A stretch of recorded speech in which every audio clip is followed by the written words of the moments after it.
Captain Rebecca Morrison stared at the holographic display, showing 17 different readings for their current velocity, each one contradicting the others with mathematical certainty. In the Kepler nexus, her ship's instruments had given up trying to make sense of physics and simply reported everything they detected, logical or not. "Ma'am," called out Navigation Officer Tommy Brooks from his station, "we're simultaneously moving at warp 3.7 and completely stationary, while also traveling backward through time at purple kilometers per hour." "Purple's not a speed, Brooks," replied Chief Engineer Lisa Park, not looking up from her console, where she was literally holding two wires together with her bare hands, because the ship's repair nanobots had achieved sentience in this system and declared a union strike. "Tell that to the NAV computer," Brooks shrugged. "It started speaking in colors about an hour ago." Morrison nodded as if this was perfectly normal, because after 18 months of accidentally wandering through the galaxy's most impossible regions, it basically was. The US Persistence had been humanity's first, and what everyone assumed would be its last colony ship. They'd launched with dreams of finding New Earth, and instead found themselves in a universe that seemed personally offended by the concept of consistent physical laws. The comm system crackled to life with the melodious but exasperated voice of Ambassador Veltar of the Zephyri Federation. The crystalline being's words came through translated into human English, though Morrison could hear the underlying harmonic frequencies that indicated extreme stress, the Zephyri equivalent of barely controlled panic. "Captain Morrison, you cannot seriously be considering entering the Maelstrom. No vessel has ever returned from that region. The physics there change every 3.7 minutes, according to our calculations, though our calculations themselves change every 4.2 minutes, which creates a paradox that has driven 3 of our best scientists to crystalline fracture." Morrison scratched her head, a gesture that had apparently become her trademark among the various alien species they'd encountered. The Federation xenopsychologists had written entire papers on the human head-scratch response to impossibility. "Well, Veltar, here's the thing," Morrison said, settling into her captain's chair, which today was inexplicably made of what appeared to be solidified music. "We've survived 12 different physics zones that your people said would kill us instantly. The Vega cluster, where we had to think our molecules into staying together? Lisa figured out you could just hum show tunes, and it worked fine. The paradox belt where effect preceded cause? Brooks started navigating backward through time by setting the GPS to reverse and following the directions in the wrong order. But Captain, Veltar's harmonic voice rose to what Morrison had learned was the Zephyri equivalent of a shout. The Maelstrom isn't just inconsistent physics, it's aggressively inconsistent physics. Our probe data suggests reality there is actively hostile to logical thought patterns. "Yeah, that does sound pretty bad," Morrison agreed. "Brooks, what's your take?"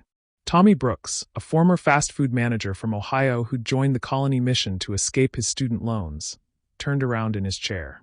"Well, ma'am, it can't be worse than that time in the Mobius system where I had to navigate us through a black hole that was inside out and also made of Tuesdays." "That's a fair point," Morrison conceded. "Park, how's the engine situation?" Lisa Park, a mechanical engineer who'd learned that hitting things with a wrench worked universally regardless of local physics, held up the 2 wires she was manually connecting. "The fusion reactor is currently running on stubbornness and spite. The quantum drive is powered by the collective confusion of the crew. And the life support system seems to be operating on pure vindictiveness toward the universe for not making sense. All systems nominal, Captain." Morrison nodded. This was about as ready as they ever got for anything.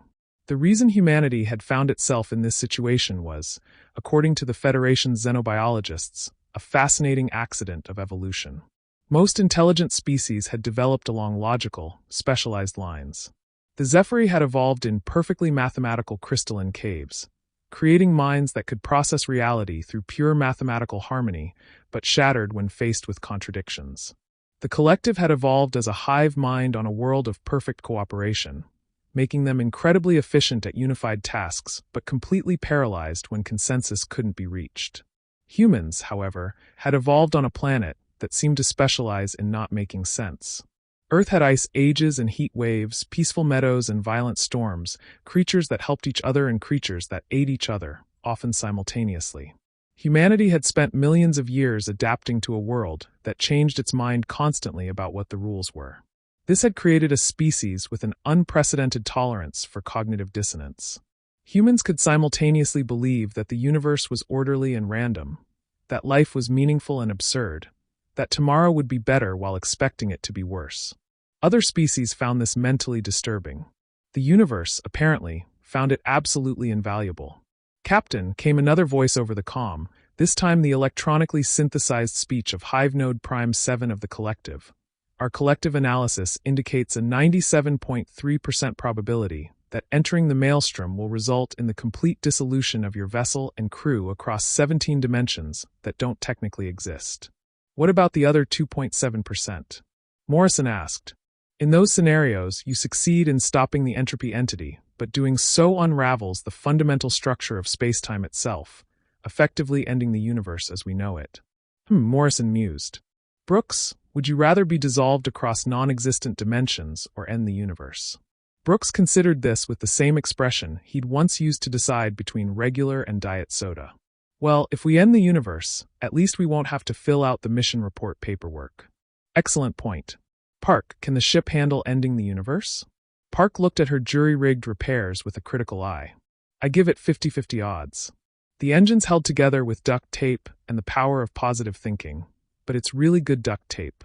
Morrison keyed the comm to address the assembled Federation fleet, hanging at what they considered a safe distance from the Maelstrom's edge, roughly 3 light-years away. This is Captain Morrison of the U.S. Persistence. We're going in. The response was immediate and came in 17 different languages simultaneously, but the universal translator helpfully condensed it to, what? No. That's insane. Look, Morrison said, I appreciate the concern, I really do. But here's the thing about humans, we're really good at dealing with things that don't make sense. It's basically our only skill as a species. We can't fly, we can't breathe underwater, we can't photosynthesize, and we definitely can't process mathematics with crystalline harmonic frequencies. But we are absolutely world-class at looking at a situation that should be impossible and saying, sure, whatever, let's see what happens. The Persistence turned toward the Maelstrom, a region of space that looked like someone had taken reality and put it in a blender with a handful of kaleidoscopes and the concept of purple. Sensor readings were useless here. Instruments detected everything from negative mass to square circles to the sound of the color blue screaming in geometric pain. Entering the Maelstrom in 3, 2, 1, Brooks counted down, then paused. Wait, should I count in numbers or in feelings? Because the NAV computer is now showing our countdown in emotional states. Just wing it, Brooks. Entering the Maelstrom and feeling anxious, getting nervous, moderate concern, mild panic. Here we go.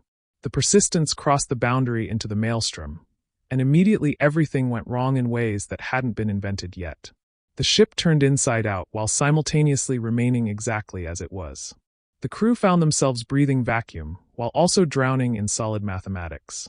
Time began flowing in 17 different directions at once, creating a temporal traffic jam that somehow resulted in next Tuesday arriving before last Wednesday had finished. On any other ship, with any other crew, this would have been the end. The Zephyri would have shattered from the mathematical impossibilities. The Kollektiv would have collapsed into catatonic paralysis trying to achieve consensus about which direction was up when all directions had been replaced by the concept of plaid. But the humans of the Persistence looked at the chaos around them and did what humans had been doing for millennia when faced with the impossible. They adapted with a shrug and got on with it.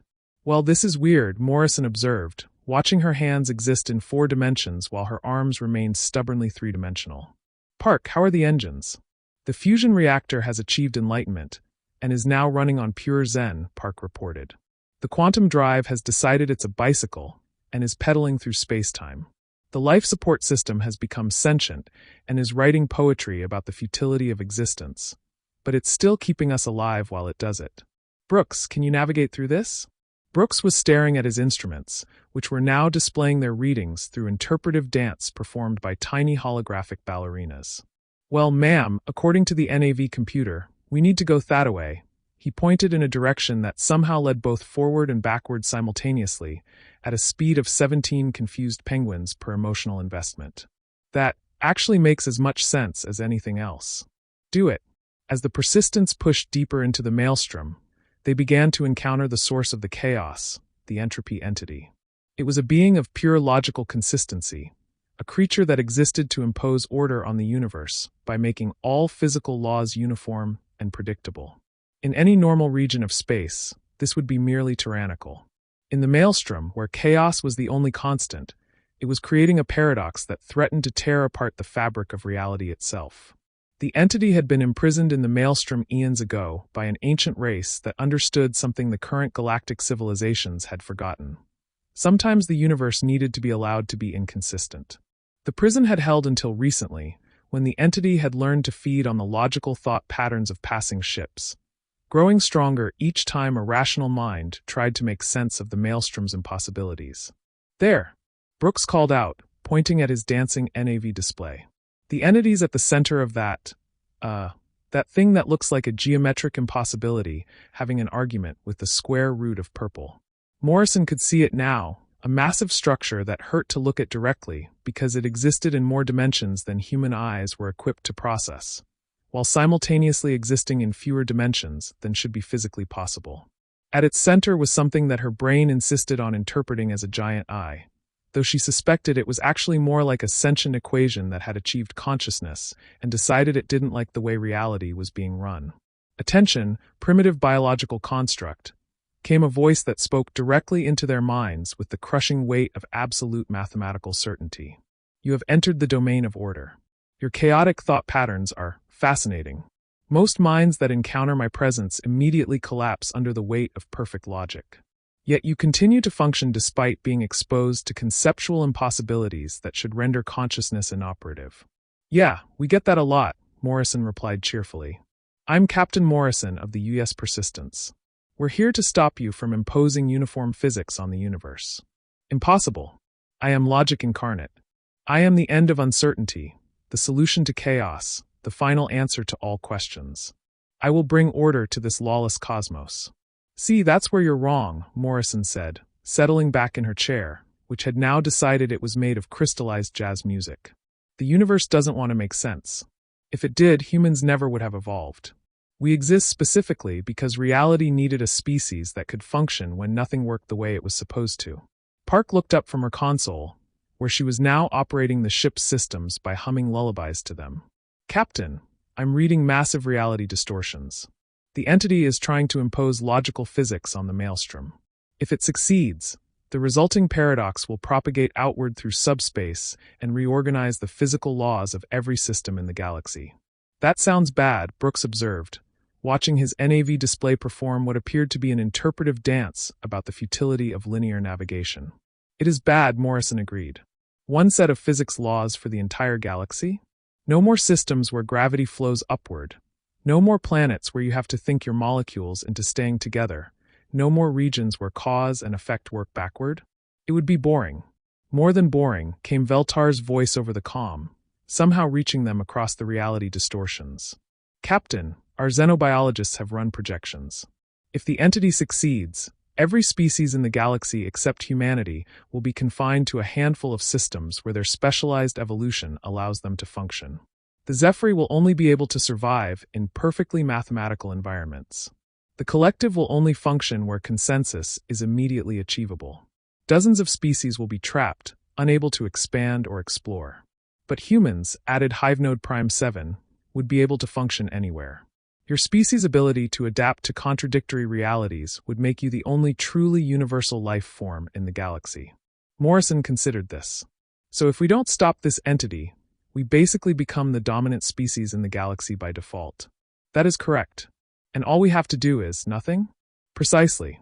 Simply allow the entity to complete its work." Morrison looked around at her crew. Brooks was trying to navigate by having a philosophical discussion with his instruments. Park was maintaining the engines by singing to them in what appeared to be ancient Sumerian. The ship itself was functioning despite being turned inside out and existing in 17 different time streams simultaneously. "Yeah, that's not happening," Morrison said finally. "Captain?" Brooks looked confused. "You're turning down galactic domination?" "Brooks, we didn't accidentally stumble through the most impossible regions of space just to become the universe's landlords. We did it because someone needs to be able to go places where no sane species would ever venture. Someone needs to be the backup plan when reality stops making sense." She keyed the comm to address the entity directly. "Hey, logic boy. You want to know why you can't beat us? Enlighten me, chaotic biological construct. You're trying to impose order on a universe that's fundamentally chaotic. But we're not trying to impose chaos on an ordered universe. We're just rolling with it. You're fighting reality. We're having a conversation with it. Morrison stood up from her chair, addressing her crew. All right, people. Here's what we're going to do. We're going to solve this problem the human way. Which is? Park asked. We're going to do something that makes absolutely no logical sense and see if it works. Brooks grinned. I love this plan. Morrison walked over to the ship's communication array and opened a channel directly to the entropy entity. Entity, I challenge you to a debate. A debate? A logical debate. If you can convince me through pure reason that the universe should follow consistent physical laws, we'll stand down and let you do your thing. But if I can show you that inconsistency is actually more logical than consistency, you have to stop trying to order the universe. The entity paused, its massive form shimmering with what Morrison interpreted as confusion. This is acceptable. I am logic incarnate. I cannot lose a debate based on pure reason. Great. I'll go first. Morrison cleared her throat. The universe is fundamentally inconsistent because if it were consistent, it couldn't contain both order and chaos, but it clearly contains both. Therefore, consistency is inconsistent with reality, making inconsistency the only consistent position to take. Brooks blinked. Captain, did you just break my brain? I think she broke the entity's brain too, Park observed. Indeed, the massive form at the center of the maelstrom was flickering, its perfect geometric shapes becoming unstable as it tried to process Morrison's statement. That is not logical, the entity protested. Exactly, Morrison said triumphantly. The most logical thing about the universe is that it's not logical. Any system of perfect logic has to account for the existence of illogical things. But if it accounts for illogical things, then it's not perfectly logical anymore. The only way to be truly logical is to accept that logic has limits. The entity's form began to shift and waver. But if logic has limits, then pure logic is illogical. Now you're getting it. But if pure logic is illogical, then my existence is a necessary contradiction, Morrison finished. You exist to prove that existence doesn't require logical consistency. You're the universe's way of demonstrating that even perfect order contains chaos. The entity stopped trying to impose uniform physics on the maelstrom. Its massive form began to collapse inward, not in destruction, but in what looked like a cosmic-scale version of someone sitting down to think really hard. I need to process this, the entity said slowly. For eons, I have sought to bring order to chaos. But if order and chaos are both necessary for the universe to function, then your job isn't to eliminate chaos, Morrison said gently. Your job is to make sure there's enough order to keep the chaos from destroying everything, and enough chaos to keep the order from making everything boring. The reality distortions around them began to stabilize. The maelstrom was still chaotic, still a region where physics went to die, but it was no longer threatening to impose its contradictions on the rest of the universe. Captain Morrison, the entity said, its voice now carrying something that sounded almost like wonder. Your species continues to surprise me. You have resolved a paradox that has existed since the beginning of time. Nah, Morrison said, settling back into her chair, which had decided to be made of ordinary metal again. We just pointed out that the paradox was the solution all along. That's the thing about humans. We're really good at accepting that some problems don't need to be solved. They just need to be understood. 3 months later, Captain Morrison found herself back at Federation headquarters, filing what was possibly the most unusual mission report in galactic history. The entropy entity had become the guardian of the maelstrom, ensuring that it remained a refuge for impossibility without threatening the stability of normal space. The various alien species of the Federation had resumed their expansion and exploration, no longer threatened by the prospect of uniform physics. And humanity had found its place in the galaxy, not as conquerors or rulers, but as the species you called when reality stopped making sense and you needed someone who could have a reasonable conversation with unreasonable circumstances. So, Ambassador Veltar asked during the debriefing, what will you do now? Morrison looked at her crew. Brooks was already studying star charts of unexplored regions, looking for systems marked with warnings like physics unreliable and navigation inadvisable. Park was designing new modifications for the Persistence based on the assumption that the ship would need to function in conditions that weren't technically possible. Well, Morrison said, the galaxy's a big place, and according to your maps, there are still thousands of systems marked as impossible to explore or fatal to all known life forms. You cannot be serious. Morrison grinned. Someone's got to check those places out. Make sure they're not hiding anything dangerous, you know? Besides, we're humans. Impossible is what we do. As the U.S. Persistence departed Federation space once again, heading toward a cluster of systems where the laws of thermodynamics were reportedly just suggestions and causality had been revoked for public drunkenness, Captain Morrison reflected on humanity's role in the universe. They weren't the strongest species or the smartest or the most advanced. But in a cosmos that refused to make sense, they were the ones who could look at impossibility and say, yeah, okay, that seems about right. And sometimes, that was exactly what the universe needed. The Persistence jumped to hyperspace, its engines powered by stubbornness, its navigation guided by educated guesses, and its crew held together by the distinctly human ability to shrug at the impossible and get on with the job. Behind them, the Maelstrom continued its ancient dance of chaos and order, watched over by an entity that had learned the most human lesson of all. Sometimes the best way to solve a problem is to accept that it doesn't need solving. And in the depths of space, reality continued to be beautifully, impossibly, perfectly inconsistent.